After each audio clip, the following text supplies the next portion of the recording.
Hello again and welcome to Pearl Magazine. Stand-up comedy is a male-dominated industry. Statistics show that nearly 90% of comics are men. Tonight, Pearl Magazine's Tina Jang meets one of the very few female comedians in the city. Normally, people have a midlife crisis in their 40s, but this comedian had a midlife success when she decided to close a lucrative business to pursue comedy. Let me hear you. Let's get the energy up. Let's get the energy up. Come on. Come on, y'all. We're about to see the matriarch from Hong Kong comedy. Give it up for Maitri. I'm Maitri Karanth. I am a stand-up comedian. The Indian aunties are the world's worst, okay? They come up especially during Diwali. This Indian auntie came up to me one time and she said, "Oh, Maitri, you're still fat. I thought you joined the gym." I said, "Oh, auntie, you're still alive. I thought COVID got you." Maitri Karanth grew up in India. She didn't embark on her journey in stand-up comedy until she was in her 40s and living in Hong Kong. I just absolutely love it. There is nothing like making people laugh. I think it's even harder than making people cry because the sensibilities for tragedy is pretty much the same for all of us, right? But for comedy, it's completely different. Sometimes young girls come to my shows, right, and they get very offended by my husband's jokes. And this time, this one lady, she came up to me and she said, "I think you need a therapist," and gave me a therapist number. I said, "Honey, I think you need a husband," and I gave her mine. I saw an open mic flyer one day and it just felt right for me to try it because I love writing, I love the stage, and you know, at every parties I seem to be making everyone laugh. So I thought, why not put all of them together and give it a shot? And here I am today, a stand-up comedian. When she first started, Maitri found she was the only female comedian in a comedy club. In an industry dominated by men, she recalls that the early stages were challenging. In the beginning, it was very hard for me. I have gone home in tears because I didn't think I was accepted as other male, new male comics would have been. I was just not included in the group, in the hi-fis or good jobs. Sometimes I was ignored completely when I went in. However, that only made her want to push herself further and secure a place there, motivating her to persist and thrive. I started going there every weekend and, putting my head down, doing my work, coming home and not thinking about backstage or any of that thing. So I concentrated on the writing, which is why I ended up having enough material to do my one-woman shows. In the comedy world, it's a big deal for comedians to have their own solo shows because it means they have a good-sized following. Maitri is performing what we call a one-woman show. So it's basically she is the headliner, the main feature, and she's the only face on the poster, which means people are coming here for her, as opposed to other categories of shows, what we call showcase, which is like a pool of local talent, so people are not coming for a particular person. Tonight it's all about Maitri. Mohammed Magdi is a comedy club owner who has been working with Maitri for 10 years. Very quick survey, just tell me where everyone's from. Just yell out your countries, I promise you I will not make fun of you. This is just for Maitri to take notes, and she will make fun of you. Stand up. There are a lot of, I would say, inequalities, and they do represent in places like this where you can see, look at any given lineup, and it's mostly men. There can be certain disadvantages, depends on the gender or even color and stuff like this, because people have their biases. However, I also believe stand-up is a domain of art that is a meritocracy. People who are good do rise to top, and Maitri is a perfect example of that. She's a regular here, and every club I have run, she has always been one of my top people.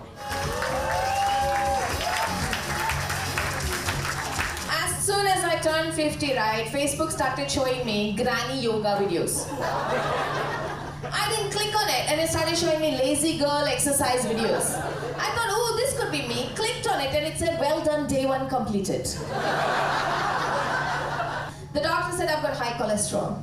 He said, "Throw away all your worries." So I threw my husband out. A lot of people did ask me that. "Oh, isn't that weird? Your mom's a stand-up comedian." And to be honest, I was just like, "Oh, no, not really. She's just being herself." 27-year-old Yash is Maitri's only child. He comes to his mother's one-woman show every time to help her out. Miss Maitri Karant, everybody, let him hear. The fact that she was able to do all those things she did at, such a later age, like 40, it was such an interesting impact on me because now I'm growing older as well, right? So it's kind of like, oh, I'm nearing 30. And I see a lot of my peers who are having their, like a crisis. Oh no, I'm almost 30 years old. What am I gonna do? And I'm just thinking, oh, no worries. Because, I know that it doesn't matter how old I am, as long as I have good health, I'm still able to do what I want to. And that's kind of the lesson that I've kind of learned. Prior to falling into comedy, Maitreyi was initially trying to become an actress when she hit 40. I had one acting teacher who said, oh, are you just doing this? I hope you're doing this as just for fun and not for a career, haha, things like that. I got mocked about my weight, but I myself never thought that it was too late. I was very excited. I thought, wow, this is my time. Her son Yash was not really surprised by the decision. Maitreyi's mother, though, was confused about her daughter's choice because she is a qualified mathematics teacher and at the time was running a flourishing tutoring business. From her perspective, there was no reason for Maitreyi to give up her established career. I love teaching. Maths here is, very, very lucrative. When I closed my business to start these other things like acting, they were all kind of shocked because, you can imagine I'm 40 and it's a very successful business. Only Maitreyi knows that her pursuit of these endeavors was motivated by her father's influence. My dad passed away when he was very young, at the age of 40. He was extremely talented. He was a beautiful public speaker, writer, and I had reached 40. And I thought, I'm outliving my father. And I have not done anything with all these talents that he has given me. So that's when I thought, I will give this a last chance. Maitreyi has loved the stage since she was a little girl. But when she lost her father at the age of 9, she had to fight to be on stage. She says back in the old days, standing on a stage had some negative connotations for women in Indian culture. It was seen as if you're going to run away with the boy that is working with you, next to you, or there were some weird things they would think that you would do if you went on stage. I'm a fatherless young girl, so everybody is looking at my mom saying, oh, if she lets her go on stage, she's not bringing her up properly. All the blame would go on to her. Luckily, Maitreyi had her mother's support, even though she didn't have much of a say in the family. She came from a family where the women not treated obviously like the men, and she was always told because she's blind she has to be a certain way so that she doesn't lose whatever family she goes into. So she was always shrouded in fear. My mom was supportive, but Indian families, everybody likes to be in each other's business, and that sometimes will clip your wings. So she wants to tell you about the opportunity I had when I was young. A director had come to our house when I was only 15, asking if I will act in a movie. He said very nice acting. During those days, we weren't allowed, and she didn't have the power to say, and the courage to defy everybody and send you in a direction that was unknown. At that time, I told my mom, don't worry, Mom, even if not now, but one day I'll be an actress, even if I'm going to be the mother of the hero. And eventually, I did act in a film that ran in the Hong Kong cinemas. Maitreyi says that she's grateful for everything she has been through, and she is now committed to giving back. All the earnings from any shows or anything I do goes to my charity. I feel so honored, that I can use my talent in this way. I've spent, 1 hour making people laugh, and somewhere else, we've built a home. Over the years, she has opened her home to many strangers. She initiated a charity to help build houses for the underprivileged in the Philippines. She believes her charitable nature comes from her father. My dad was very talented, but also extremely kind and generous. The number of people he has, even in his very little salary that he has helped, I have watched him do things. I remember my dad gave me a 100 rupee note one time, which was huge money at that time. He said, I don't have a change, just go and get us some bread. I met a beggar on the way, gave him all the money, came back and said, I don't have the money. Throughout her life, Maitreyi has held to the belief that she was pursuing her father's dreams. However, it was not until she reached the age of 40 that she came to realize that these were her dreams as well.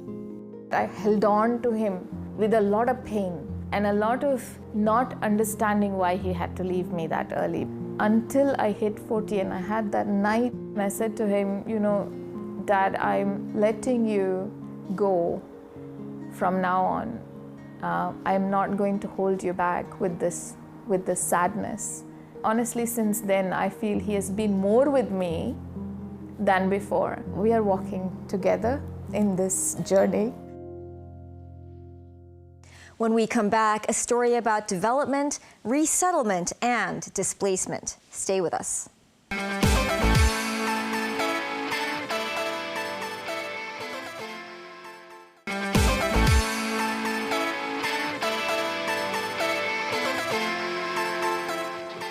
Welcome back to Pearl Magazine.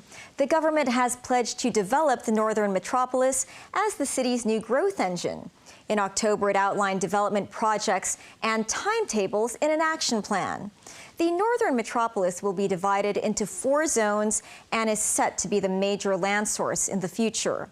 Alice Khan reports that resettlement is the main challenge in this mega development plan.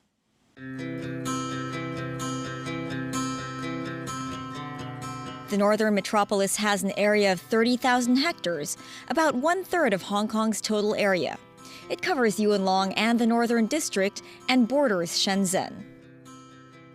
In 2021, the government put forward the Northern Metropolis Development Strategy, proposing to develop the northern part of Hong Kong into a metropolitan area and capitalize on national development strategies. Currently, the brownfield sites occupy 1,500 hectares of land in Hong Kong, and half of them are located in the Northern Metropolis. Many are clustered in Yuen Long South, Hung Shui Kui, and a few in San Tin. These sites include open storage, port backup, container yards, and scrap yards. You have on the north, Shenzhen, very well developed, modern metropolis, modern city. On the south, you got the new territories build up, Kowloon build up, Hong Kong Island build up, a modern city. And then right in the middle sits this rubble of sheds and small structures. And so the most expensive land in the world is rubbish. Everything that sits on top of it is rubbish. In an effort to increase the land supply, the government invoked the Land Resumption Ordinance in the new development area in 2019, meaning operators on brownfield sites would have to move out to give way to new development by the government. The government will resume the land in 3 phases. The first phase and the second phase started. This is a very busy site. This is a logistic warehouse and metal recycling factory. It has thousands of large and small-scale operators here. All of them have to leave. The government will build tens of thousands of residential units, housing 100,000 population here. We hope the relocation and compensation issues will be solved. This group of affected brownfield site operators feel helpless as the government takes back the sites in Hung Shui Kui and Yuen Long South. Lung Fuk Yun is one of the rural leaders. This morning, he met up with affected operators to discuss the compensation and resettlement issues.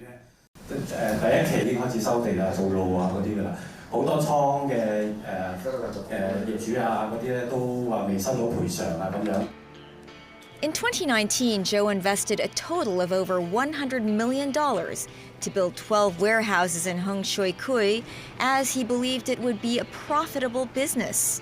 He put in $10 million to build this 30,000 square foot warehouse. What was the plot like? How did you live with the site? This plot used to be farmland. We built the drainage and leveled the ground. All those works including greening. We also applied for electricity installation. It is about 300,000 to 500,000. How much did you spend on building the structure? This warehouse and the platform, the investment is about 5 million. Not inclusive of the fire system. The fire system investment is 3 million. He pays a $100,000 monthly rent for this piece of agricultural land. But he is now affected by the development of the Northern Metropolis. 2 of his warehouses have already been demolished during the first phase of land resumption in May. And the other 10, including this one, will also be pulled down in 2024. The land was resumed in May, but we haven't received a penny in compensation. The Development Bureau told us that if the business operator is the landowner, he may also receive compensation.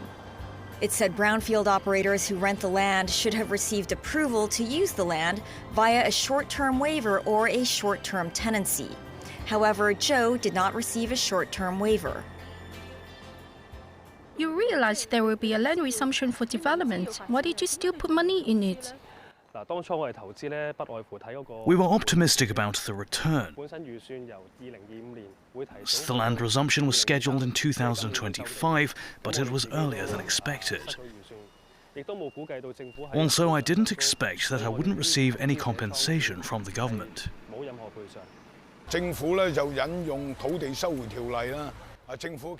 The government takes back the land with the Land Resumption Ordinance. There's no negotiation at all. It is compulsory. Landowners definitely will receive compensation. The operators are the hardest hit. They probably can't run the business. They will lose all the investment. The brownfields operation, if you ask me, in new territories is a headache because we got too many of these sites. Imagine if the government has to tackle each site and offer a huge amount of compensation. That will create a trouble for the government. And if you ask me, we cannot offer a compensation to all these operators. Logistics helps commerce and trade. It also helps the international port business, aviation industry and finance. If you don't have imports, then you don't have money. It plays a very important role in Hong Kong economy. This site of Hung Shui Kui Medical Facilities used to be a logistics warehouse owned by Yung Sui Lung. The site was retaken by the government. We lost 30% of our business. Luckily, he received compensation. But the compensation we received was only enough for removal and severance pay. The scale of his business shrank after the land was retaken. Now Young is running a logistics business on another brownfield site in the same area. Recently, he received a letter from the Lands Department requiring him to move out. I received a letter in April and the clearance date is for middle of 2024, but I haven't found a place to relocate my business. The site is 200,000 square feet. I have applied to 3 sites but was rejected for various reasons such as environmental issues.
Jen, this warehouse is very large. Why do the logistic company need such a large space?